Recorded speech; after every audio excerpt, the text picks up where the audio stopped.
Salut à tous, c'est Axel de testmobile.fr. Vous avez été nombreux à le demander. Le voici enfin, le test du Idol 3 de Alcatel One Touch dans sa version 5.5 pouces. Allez, c'est parti.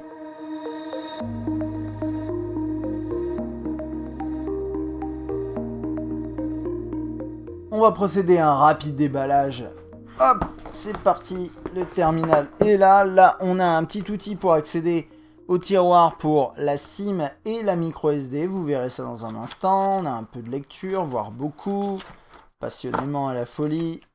Un câble USB, un bloc chargeur, secteur, des écouteurs que j'ai même pas déballé parce qu'on les teste pas généralement.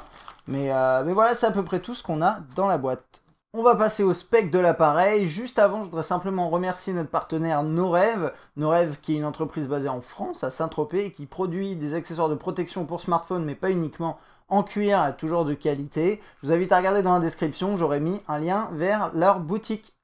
Alors l'Idol 3, comme vous l'avez compris, il existe en plusieurs versions. Il y a la version 5.5 pouces qu'on a ici, et il y a également la version 4.7. 4.7 qu'on testera peut-être juste via un test écrit. Je sais qu'il y a un de nos rédacteurs, Zach, qui l'a même acheté, donc il va pouvoir vous donner un avis complet. Je pense qu'il va travailler sur le test écrit, on verra ça.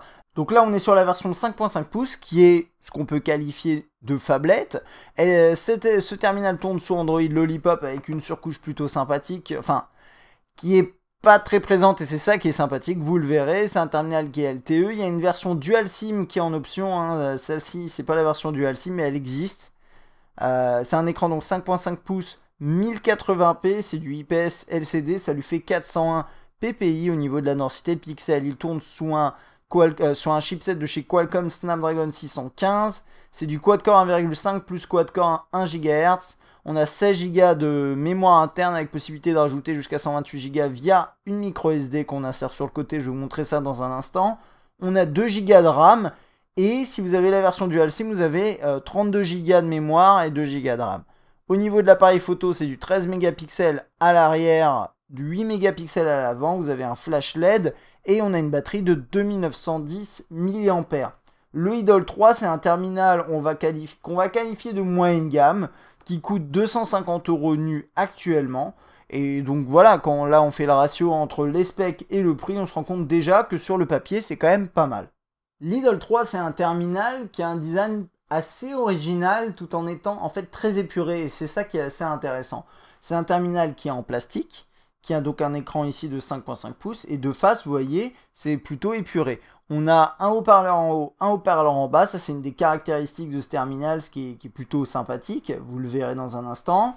On a un appareil qui est plutôt fin, 7,4 mm d'épaisseur, et il pèse 141 grammes. Une des caractéristiques que met en avant Alcatel par rapport à son design, c'est qu'il est entre guillemets réversible. C'est-à-dire que vous le prenez dans le bon sens là, parce que vous avez les touches sur les côtés, on parlera de ça dans un instant, mais vous pouvez également le faire tourner comme ça. Alors, en fait, il est réversible pourquoi? Parce que d'un, vous avez un haut-parleur de chaque côté, et en fait, il sait dans quel sens il est, et donc il va vous envoyer le son dans le bon. Bon, vous avez également apparemment un micro de chaque côté. Ça, j'ai pas vraiment pris le temps de le tester, mais apparemment vous avez ça. Et puis l'interface, vous avez vu, fait une rotation d'un sens comme dans l'autre. C'est une option qui est activée dans les paramètres, mais qui est activée par défaut. C'est aussi que d'un point de vue design, il n'y a pas vraiment d'espace supplémentaire en haut ou en bas pour marquer vraiment ce côté. Vous avez une symétrie quasiment parfaite, et donc ça fait que vraiment vous pouvez le prendre dans un sens comme dans l'autre. Dans les faits, honnêtement, ça n'a pas trop d'intérêt d'un point de vue design ou même ergonomique, mais bon, ils le mettent en avant. Alors ensuite, on a la caméra frontale juste ici, une LED qui se trouve entre là et là, je ne me rappelle plus exactement. Un haut-parleur là, un haut-parleur là, comme je disais. Bouton de gestion du volume qui est juste ici, on n'a rien là. Le chrome ici en plastique, bien sûr, tout est plastique hein, sur le produit. On a le micro USB là, le micro principal, là vous les voyez. Et sur la gauche, on a la touche on-off déverrouillée. Et là, un petit tiroir pour accéder. Je vais vous montrer ça tout de suite parce que je pense que c'est intéressant. En fait, c'est un seul tiroir qui permet de mettre à la fois la micro SD et également la SIM. Sur le dessus, on a le jack et un second micro. Et à l'arrière, on a cette coque. Alors, elle est en plastique, mais elle a un effet alu brossé qui est, ma foi, plutôt sympathique. Et là, on a l'appareil photo avec le flash LED, le logo Idol, Alcatel One Touch. Voilà, c'est un terminal qui est plutôt élégant, ouais, clairement qui est élégant, épuré, et qui est fin, léger, quand on le prend en main vraiment, pour passer à l'ergonomie du coup, quand on le prend en main, on se rend vraiment compte de ça, parce que c'est un terminal 5.5 pouces, mais qui pèse que 140 grammes, il est fin, léger, et surtout, il a beau être en plastique, il fait pas bas de gamme, et c'est ça qui est très intéressant avec ce produit. Et j'ai pris en main aussi la version 4.7 pouces, on reviendra là-dessus si on le teste en écrit, ou même peut-être en vidéo, je sais pas encore, et on a une sensation similaire en fait, c'est vraiment... Alcatel a réussi à faire quelque chose qui apparaît comme de la qualité quand vous l'avez en main, et même visuellement, mais en restant sur du plastique et en offrant quelque chose de léger. Alors niveau ergonomie, bon, on reste sur un appareil de 5.5 pouces, hein. Faut pas se leurrer, on est sur quelque chose qui n'est pas forcément facile à manipuler. Moi, je l'ai utilisé quelques jours, et c'est gérable, parce qu'en plus on peut le tenir comme ça assez facilement. L'arrière fait que ça accroche un petit peu, vous voyez, ça glisse pas. Et du coup, c'est assez confortable finalement. Mais bien sûr, vous aurez des difficultés à aller chercher tous les éléments dans l'interface juste avec le pouce. Alors oui, vous pouvez l'utiliser à deux mains.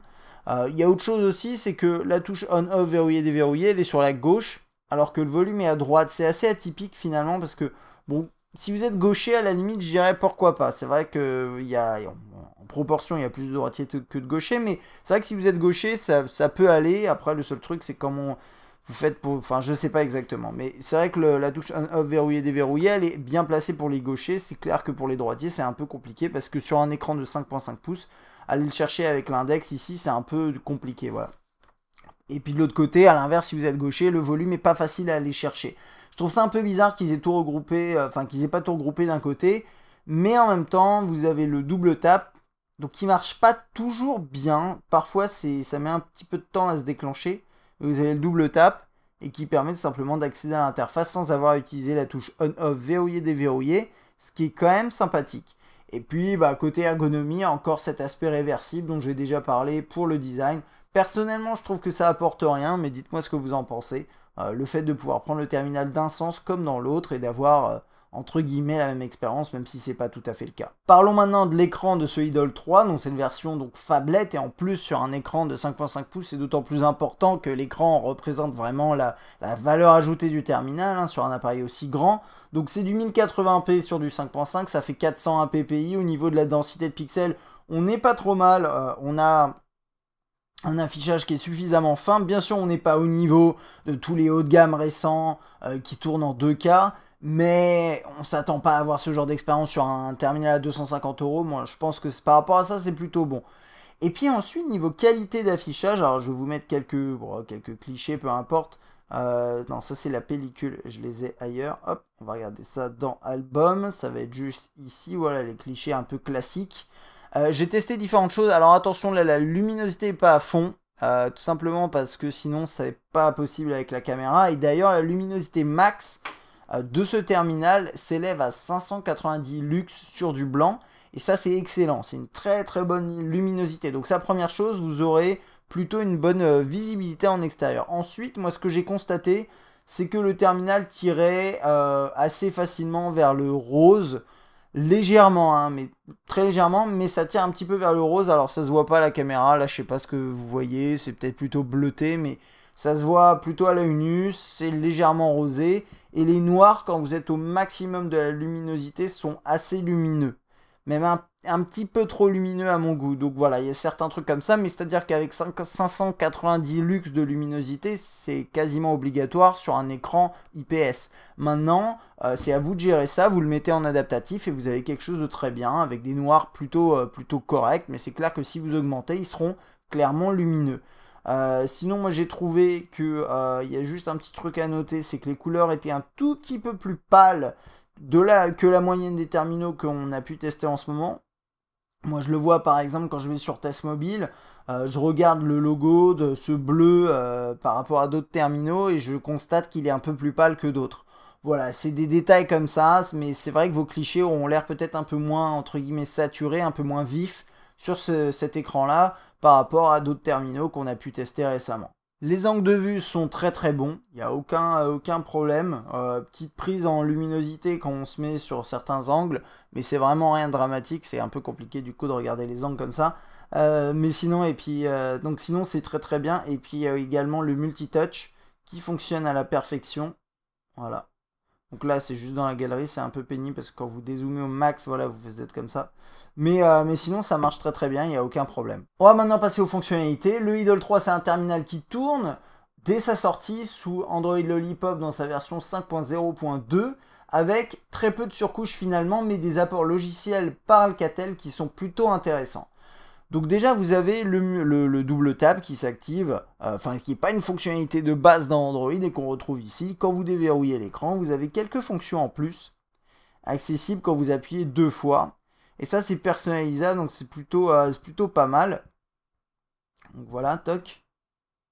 Et vous avez vu le double tap, parfois, il a du mal. C'est-à-dire que vous ne l'avez pas dans 100% des cas au premier double tap. Parfois, il faut galérer un tout petit peu. Bon, c'est un peu dommage, mais on va dire que c'est pas grave. Alors, accueil classique avec des icônes à organiser, des widgets. Et d'ailleurs, par rapport à ça, vous avez des applications un peu particulières qui sont proposées de base par Alcatel. Donc, par exemple, ici, vous avez une sorte de dossier qui s'ouvre avec des propositions, là, des applications. Et ça, en fait, c'est des espèces de... Vous avez vu sur l'accueil, quand vous mettez ça comme ça, vous avez certaines applications qui font ça. Alors pas toutes, hein, bien entendu. Mais c'est assez particulier. Et en fait, c'est des icônes. Et c'est des icônes, à mon avis, de type widget qui sont préinstallées par défaut. D'ailleurs, en termes d'applications préinstallées, ça c'est un petit peu négatif quand même sur ce terminal. Mais c'est que Alcatel se lâche vraiment. Et on a plein de trucs. Et plein de trucs dont on n'a pas envie... Voilà, on n'en veut pas. Des applications de poker, jeux de voiture, on a Deezer, on a un truc pour faire des conversions, on a plein de saloperies, voilà. Et moi, ça me plaît pas du tout. Je sais que c'est un business model pour eux. Et par ailleurs, enfin, regardez, on peut les désinstaller si on veut, il n'y a pas de problème. Donc, bon, c'est pas un gros problème, mais quand même, moi, je trouve ça un petit peu dommage. Bon, revenons sur l'accueil. Donc voilà, on a ça, tiroir des notifications qui s'affiche ici, avec possibilité d'afficher ça. Le classique, hein, les options classiques, sauf là vous avez réversible également, donc c'est ce genre de truc rajouté par Alcatel. Puis on accède à ça, je ne vais pas me promener trop dans les paramètres, c'est les paramètres classiques, hein, Lollipop, avec juste les gestes tactiles en plus, retourner pour activer, double clic sur l'écran pour allumer ou éteindre, attention il n'est pas activé par défaut, retourner pour couper le son, ce genre de choses, donc ça on a ça ici. Dans l'affichage, on a le classique, à part réversible là, qui est dans l'affichage également. La gestion de la LED ici. Tout ce qui est batterie ici, avec possibilité d'afficher le pourcentage restant. Le multitâche s'affiche comme ça, avec une option qui permet de supprimer tous les processus d'un coup. C'est pas quelque chose qu'on a de base dans Android, donc c'est plutôt sympa. Et puis là, je vous ai montré ça. Alors attendez, on va continuer juste rapidement sur ça. Vous avez des dossiers, fond d'écran, quelques paramètres ici, enfin paramètres qui permettent d'accéder à ça, et les widgets. On a quelques widgets proposés par Alcatel, et notamment ces widgets là, vous voyez. Et donc ça c'est ce dont je vous parlais tout à l'heure, c'est ces applications ici. Ensuite on a ça s'appelle One Touch Stream. Ça va vous afficher avec un... Regardez, vous avez des effets plutôt chouettes, c'est assez bien. Moi ce que j'aime bien aussi, c'est que contrairement à certains constructeurs qui ont du mal à intégrer ce genre d'application sur l'accueil, bah là c'est complètement fluide. Le seul truc c'est qu'apparemment on ne peut pas le désactiver, donc ça je trouve ça peut-être un peu dommage, mais bon. Vous avez tout ce qui est météo à l'endroit où vous êtes, vous avez ici les événements de la journée, donc là apparemment il n'y a rien pour aujourd'hui. Vous avez possibilité de changer ici, choisir des fonds d'écran, les meilleures ventes ici, donc voilà, il y a un petit côté mise en avant d'offres, promo, etc. pour acheter des protections pour, je sais pas, ça va être où sur je crois que ça va être, voilà, c'est pour la boutique de Alcatel. Bon, quelques actus qui s'affichent ici. Bon, on va pas installer ça. Et des applications à ne pas manquer qui sont proposées là. Vous pouvez modifier tout ça. Voilà, c'est pas extrêmement utile. Moi, ce que j'aime bien juste, c'est le prochain événement et la météo. Mais ça, vous pouvez l'intégrer dans des widgets si vous avez envie. Donc, je suis pas forcément fan de cette intégration-là. Mais c'est pas mal fait. C'est juste dommage de ne pas pouvoir l'enlever. Ensuite, bah voilà, ça c'est à peu près tout pour ce qu'on a vu ici. On va passer du coup dans rapidement tout ça. J'ai testé un peu la réception, j'ai pas eu de problème particulier, ça marche assez bien. Le seul truc que j'ai noté, c'est notamment Wi-Fi, il est un peu moins performant qu'un P8, un Huawei P8, mais c'est vrai que Huawei généralement se distingue particulièrement par rapport à ça. Donc il est pas mauvais, c'est pas un mauvais élève, c'est juste qu'il est un peu en dessous du P8 en termes de réception, mais sinon ça marche plutôt bien. On a des options ici, voilà, l'accès au contact, enfin un grand classique Lollipop ici. Il n'y a pas de grosses nouveautés particulières à ce niveau-là. Tout ce qui est SMS MMS, on retrouve une interface, bah, c'est l'interface Lollipop, mais un petit peu adaptée hein, par Alcatel. On va chercher rapidement un contact. Puis là, on a ce clavier-là qui est proposé par défaut. C'est le clavier de base Android avec le Material Design. Mais sachez par ailleurs que vous avez quand même, enfin, vous avez ce SwiftKey qui est préinstallé ici avec ce thème-là. Et il n'y a pas besoin de le configurer, il est déjà configuré, mais bon, vous pouvez ensuite le personnaliser à votre goût. Donc en allant notamment dans ces options-là, je ne vous représenterai pas SwiftKey. Mais c'est plutôt une bonne chose parce que SwiftKey, c'est un des claviers, moi c'est celui que j'utilise au quotidien et c'est un des meilleurs claviers aujourd'hui, hein, d'après moi, sur le marché. Donc ça, c'est plutôt sympa. Vous avez une option swipe, etc. quoi. Donc ça, c'est un grand classique. On va passer dans le menu principal qui a rien de particulier. Je sais pas pourquoi il m'a affiché ça, mais c'est peut-être moi qui ai appuyé dessus sans faire exprès.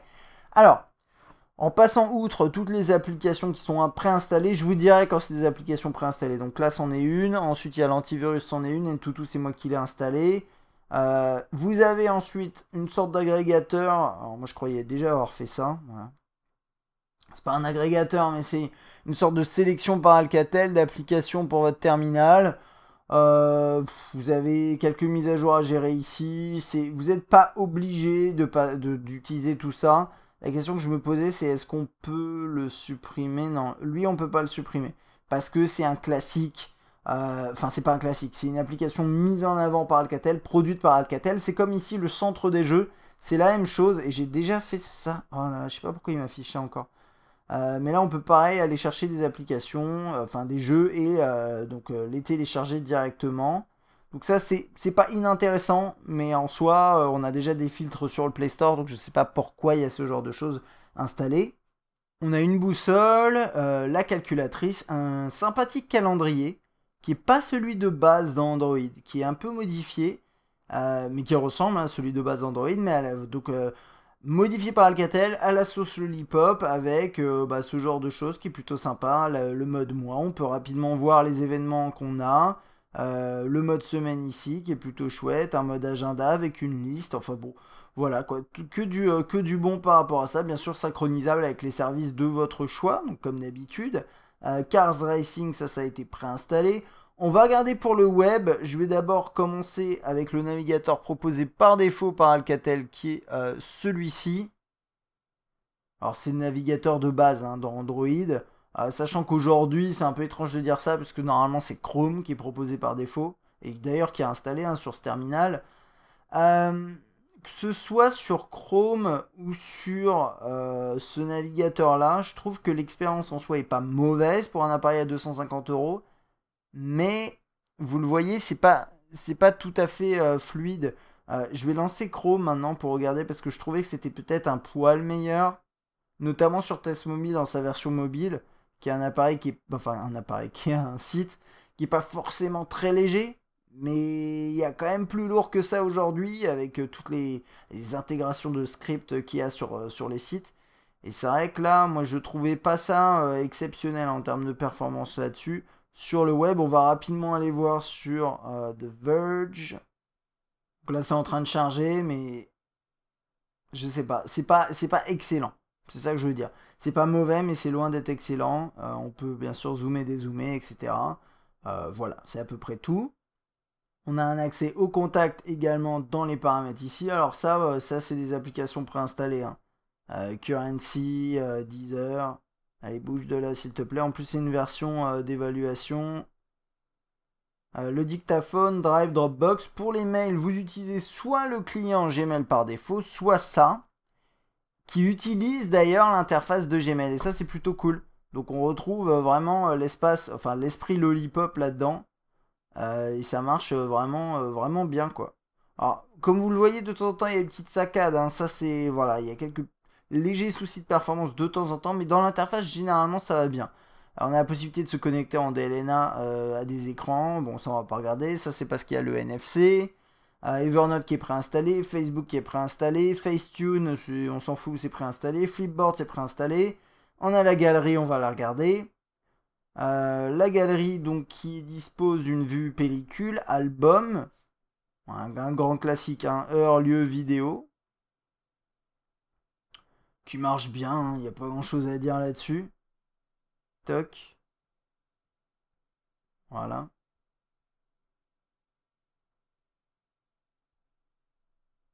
Zoomer, dézoomer de cette façon-là. Vous pouvez naviguer rapidement en zoomant, en dézoomant un peu plus. D'ailleurs, ça me perturbe un peu cette option. Je suis pas forcément sûr de est-ce que je l'aime bien ou pas. L'intégration ici du DLNA qu'ils ont appelé écran Wi-Fi. Et ensuite, après, c'est les options vraiment classiques. Au niveau de cette interface-là, on va aller dans tout ce qui est photo et vidéo, qui est une icône sur fond bleu. Et c'est assez peu classique, je trouve, pour tout ce qui est photo et vidéo, étrangement. Et du coup, à chaque fois, je mets 3 heures à la retrouver. Mais là, on est dans l'interface. Alors, une interface qui est vraiment intéressante, qui, bon, là, de prime abord, a l'air assez simple d'utilisation. D'ailleurs, c'est le cas. Hein. Vous prenez une photo comme ça, vous capturez une vidéo comme ça. Pas grand chose à dire là-dessus. On peut zoomer, dézoomer en multitouch. Et puis ensuite, après, vous avez le mode caméra frontale. Caméra frontale, d'ailleurs, qui est pas mauvaise. On parlera de la qualité dans un instant. Et puis là, vous avez différents modes. Alors, mode automatique, là, qu'on a vu. Mode HDR, mode panoramique, un mode manuel, timelapse, code barre, beauté. Ce qui m'intéressera le plus, c'est le mode manuel, peut-être. Où vous pouvez régler la balance des blancs ici, l'ouverture, les ISO, ce genre de choses. Donc ça, c'est vraiment cool, quoi. On a pas mal de fonctionnalités ici. Ça permet vraiment d'affiner vos clichés si vous avez envie, si vous en avez le besoin, tout simplement. Et là, quelques paramètres qui sont affichés du coup dans ce sens-là.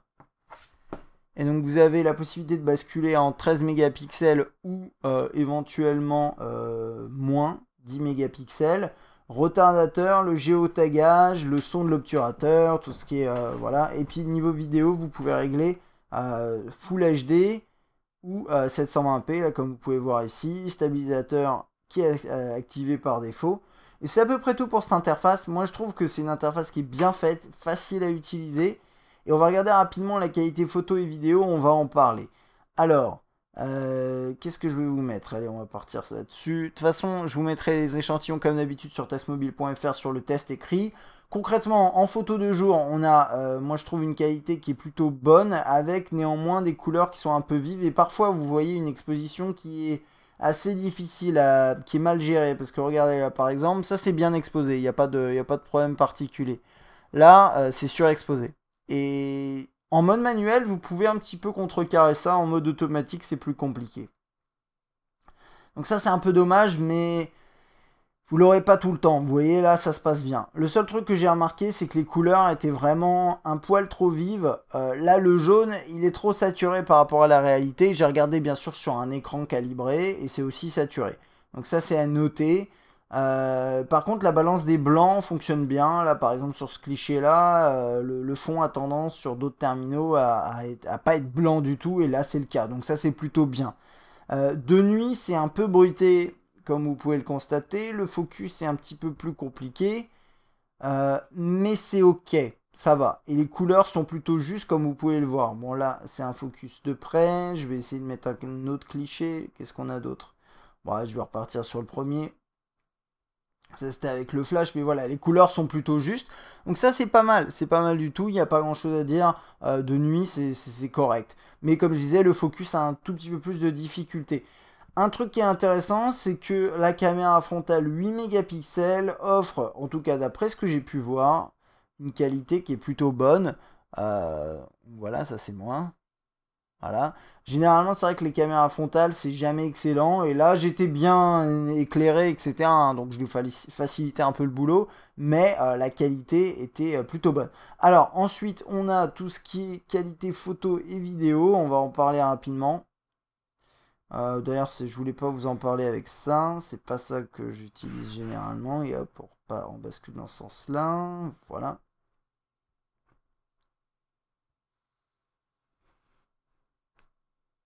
Alors, la qualité vidéo, c'est un peu dommage parce que globalement, et ça arrive souvent hein, sur les terminaux, que la qualité photo soit bonne et que la qualité vidéo soit pas au rendez-vous. Et là, pour le coup, Les couleurs sont toujours assez vives, assez saturées. D'ailleurs, les contrastes, je trouve, en vidéo sont trop marqués. Le son est pas mauvais, le focus est ok de jour. Mais globalement, ça manque de détails. Et pour du 1080p ou même du 720p, je trouve que ça se voit pas là. Vous le verrez quand vous ouvrirez l'échantillon. Mais visuellement, ça manque de détails. C'est pas une question de focus, c'est juste qu'on dirait pas du 720p ou du 1080p. C'est très bizarre, je sais pas, peut-être qu'avec une mise à jour ça peut être réglé, mais le rendu est pas très beau et pas très défini, c'est un peu dommage. Donc ça c'est de jour. De nuit, bah, on a bien sûr les mêmes défauts. Il y a juste un truc à savoir, c'est que voilà, vous avez l'image qui est légèrement... Ouais, c'est bon. L'image est légèrement éclaircie, ce qui peut être positif, hein, ça va dépendre de ce que vous voulez. C'est un peu brouillé, mais pas tant que ça, un peu bruité même. Mais globalement, c'est bon, c'est plutôt correct. Mais c'est vrai que ça manque de détails, pareil que de jour. Les couleurs sont décentes et le focus se passe difficilement. C'est-à-dire que, enfin, moyennement bien. Il y a des moments où ça va être facile. Là, sur des plans comme ça, d'ailleurs, vous voyez rien à la caméra. C'est absolument compliqué, voire impossible de faire le focus. Donc voilà. Donc de nuit, pas terrible. De jour, pas excellent non plus en vidéo. Mais par contre, en photo de jour, moi, je trouve qu'on est plutôt bien. Et en photo de nuit, c'est pas si mal. Et c'est d'ailleurs mieux que pas mal de terminaux qu'on teste. Même parfois, certains qui coûtent plus que 250-300 euros. On continue dans la liste des applications. Là, vous voyez tout ça. Il y a l'heure ici. Avec ce genre de choses. Avec d'ailleurs un truc plutôt rigolo. Mais regardez, l'icône, elle est animée. Donc, on a les secondes qui défilent. Enfin, l'heure qui défile. Ça a été préinstallé par Alcatel. On a un gestionnaire de fichiers, la météo, gestionnaire des mises à jour. Ça, c'est moi qui l'ai installé. On parlera de performance un peu après. Et puis, on peut écouter la musique avec Play Music ou bien avec cette application-là qui s'appelle Mix. Et elle est intéressante. Alors, c'est quoi? C'est un lecteur musical avec tous les morceaux, albums, interprètes, playlist, etc., etc. Récemment lu, enfin bref, il n'y a pas grand chose à dire, hein. C'est un classique et ça marche d'ailleurs plutôt pas mal. Donc voilà. Et puis là, vous pouvez faire like, vous pouvez faire. C'est quoi celui-là? Ah bah ça, vous verrez. Bah, justement. Et là, on se retrouve. Alors, je vais juste parler de la qualité du son et après, on va regarder un truc plutôt rigolo.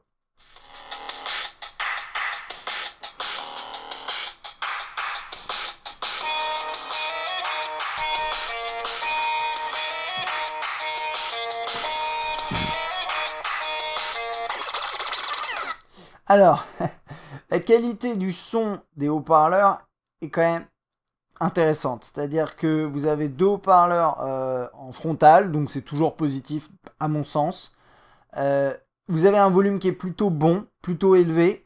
Vous avez une qualité globale qui est bonne. Après, c'est pas aussi bon à mon sens que un Boom Sound, par exemple de HTC. Ça, c'est un peu dommage, mais globalement, c'est quand même très très bien. Ça donne une meilleure immersion.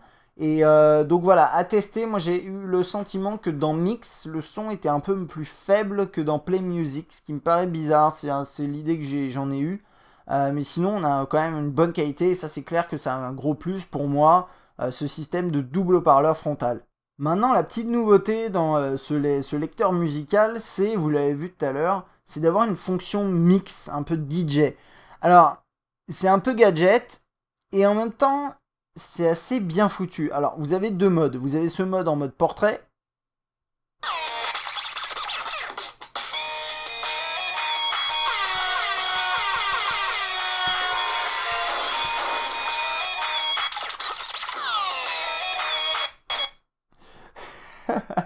Donc voilà. Et puis, si vous basculez en mode paysage, ça commence à devenir intéressant. Toc. Donc vous pouvez bloquer le passage en mode paysage, si vous avez envie ici.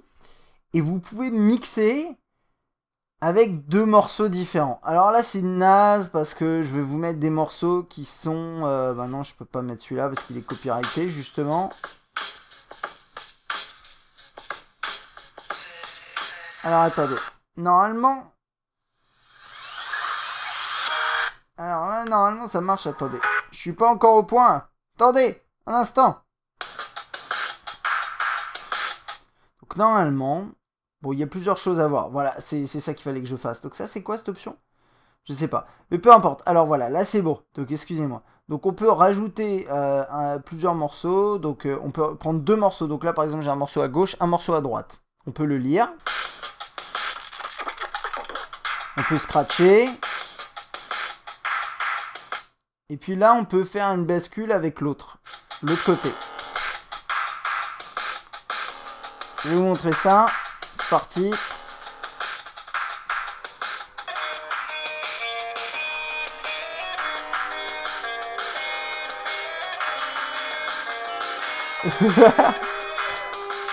Alors, normalement, il arrive... En fait, il va scanner les bits par minute. Et il va être capable, normalement, d'à peu près les synchroniser automatiquement en appuyant sur Sync. Moyennant quoi, c'est jamais terrible. C'est à vous ensuite de régler avec les petits sliders. Et vous pouvez vous débrouiller pour avoir un rendu plutôt sympa. Et donc ensuite, c'est quoi l'idée? Et ben, c'est tout simplement ça. C'est vous avez d'un côté un morceau, de l'autre côté un autre. Comme ça. Alors là, c'est un peu le bordel, hein, c'est pas terrible, mais si vous organisez un peu, ça peut potentiellement être bien. Vous pouvez scratcher.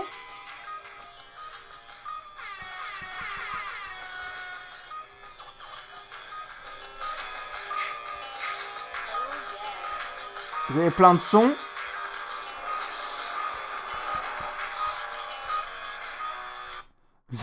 C'est pas mal ça. Voilà. Qu'est-ce qu'on a? Alors là, vous voyez ce que je veux dire? Ça envoie. Et vous pouvez enregistrer vos propres samples, apparemment. Alors je me demande, est-ce qu'on peut enregistrer pendant qu'on fait ça? On peut créer même...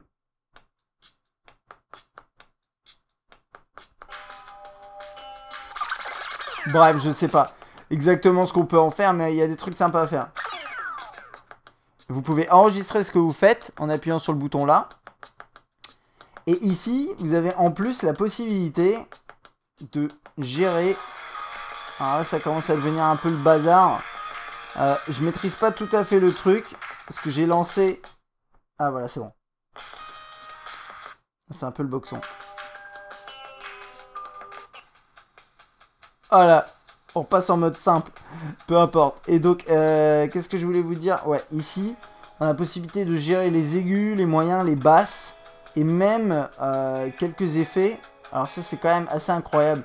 Genre, on a un effet genre passe bas, passe haut, délai, écho, avec une sorte de pad tactile pour gérer ça. Regardez.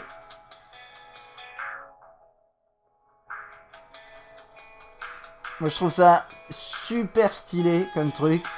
Et donc voilà, moi je sais que j'avais découvert, désolé j'ai passé un peu de temps là-dessus, mais parce que c'est le genre de truc qu'on trouve et où on se dit, mais pourquoi ça a été intégré?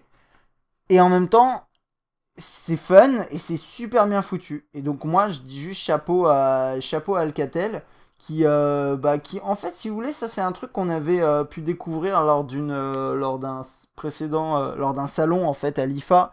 Il présentait je sais plus lequel un des produits et il y avait une application DJ et d'ailleurs il y avait Avicii qui était là pour faire un concert et c'était super sympa. Et puis cette application finalement on la retrouve maintenant sur les terminaux et moi je trouve ça super chouette.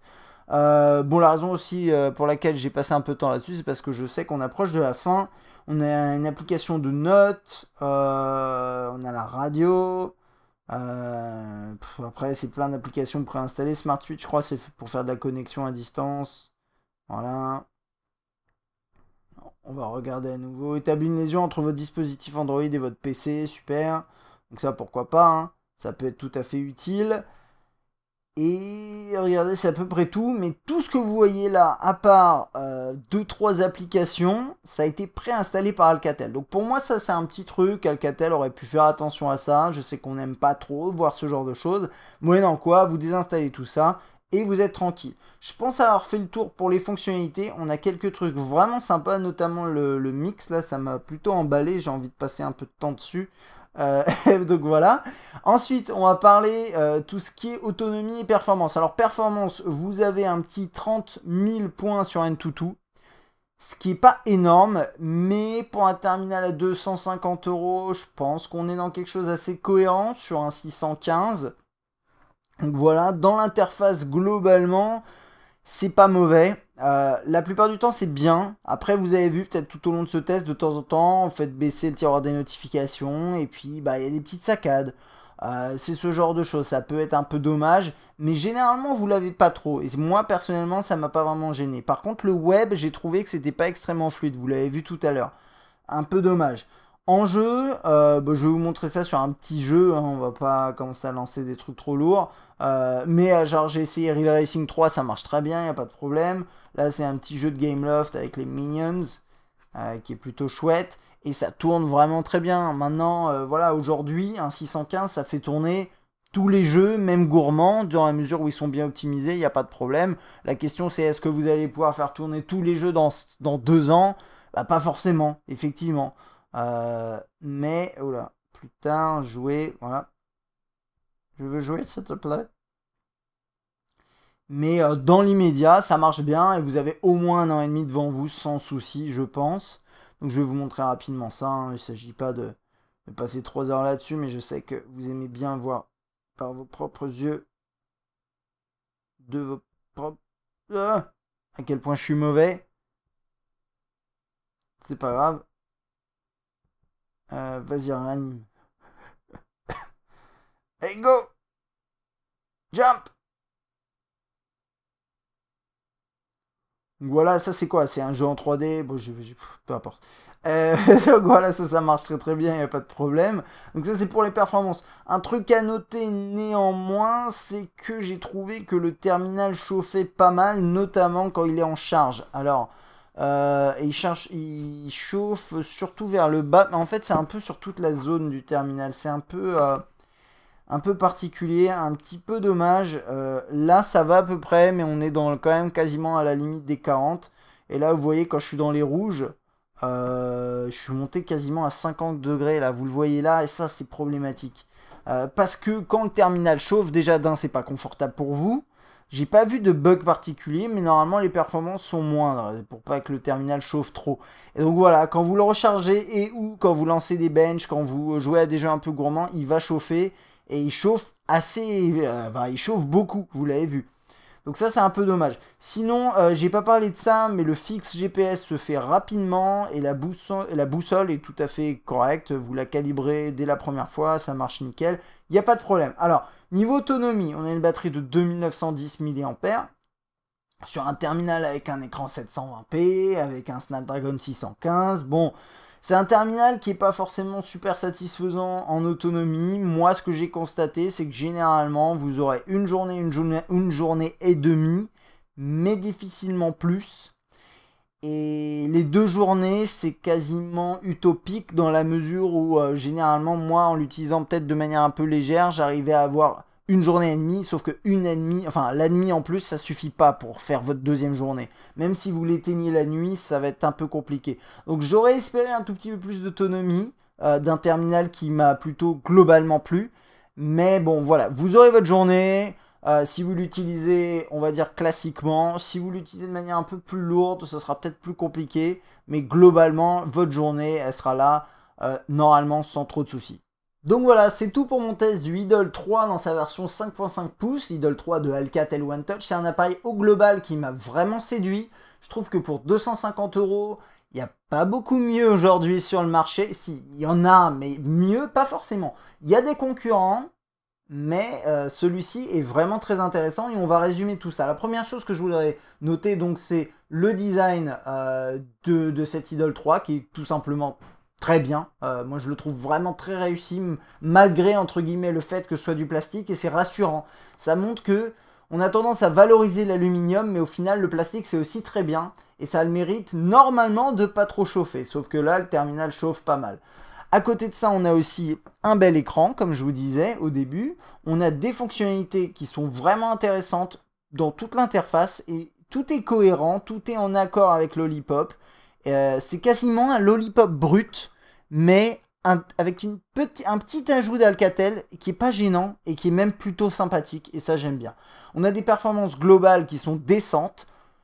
Ok, quelques saccades, ok, le web est pas excellent, mais bon, pour ce tarif-là, je dirais qu'on est quand même pas trop mal. J'aurais aimé, oui, quand même un peu mieux, mais voilà, on est quand même pas mal.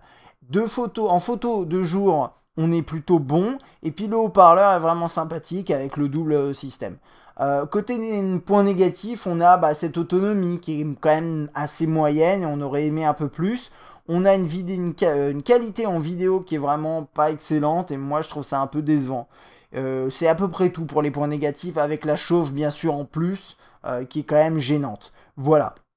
Maintenant, moi, je pars du principe que pour 250 € aujourd'hui, sachant que son tarif va forcément baisser, et en plus, la version 4.7 pouces, elle est à 200 €, il me semble. Là, on commence à être sur des tarifs vraiment intéressants. Donc, honnêtement, si aujourd'hui vous cherchez un terminal sous Android à moins de 300 € et que vous voulez un grand écran, eh bien, écoutez, regardez ce terminal. Et puis, comparez éventuellement, c'est vrai, au OnePlus, premier OnePlus, qui est quand même OnePlus One, donc, qui est quand même intéressant et qui est à ce prix-là à peu près. Mais en tout cas, ce terminal-là de Alcatel est quand même une réussite et moi je suis tout à fait satisfait de cette période de test. Voilà, c'est à peu près tout. J'espère que ce test vous aura plu. Si vous avez des questions à me poser sur cette Idol 3 dans cette version 5.5 pouces, n'hésitez pas. Comme je vous ai dit, normalement on devrait tester la version 4.7 pouces. Je ferai peut-être pas de vidéo, mais il y aura un test écrit, c'est quasiment sûr. J'espère que ce test vous aura aiguillé pour un potentiel achat sur un terminal à moins de 300 € sous Android ou pas forcément. Et puis moi je vous dis à bientôt. Allez, salut!